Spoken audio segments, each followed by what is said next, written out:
இயேசுவின் தேவஜனமே, இந்த பாட்டியை நான் இயேசுவாக பார்க்கலாமா இல்லைன்னா பிச்சைக்காரியாக பார்க்கலாமா? எது இந்த பாட்டியை நான் இயேசுவாக பார்த்து இவங்களுக்கு விருந்து செய்து போடணுமா, இல்லை பிச்சைக்காரியாக பார்த்து கெல்ட்டு சிரிக்கி என்ன அப்படின்னு பாடி ஷேமிங் பண்ணி என்ன கறியோடு நீ கருப்பாக இருக்கிற அப்படின்னு கிண்டல் பண்ணி பேசணுமா? இப்படி தான் இயேசு நம்மளுக்கு சொல்லி கொடுத்துருக்குறாரா?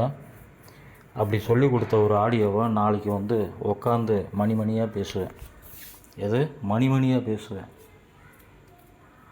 ஏன்னா அதாவது பாம்புக்கு நல்ல பாம்பு வச்சா அந்த பாம்புக்கு பேர் நல்ல பாம்பு அப்படின்னா அந்த பாம்புக்குள்ளார விஷம் இல்லாமல் போயிடாது. அப்படி தான் இங்கே ஒன்று நடந்துன்னு இருக்குது. அந்த பாம்பு திருப்பி நான் என்ன பண்ணணும்னு ஏசுக்கிட்ட கேட்டுட்டு நாளைக்கு நான் வீடியோ போடுறேன்.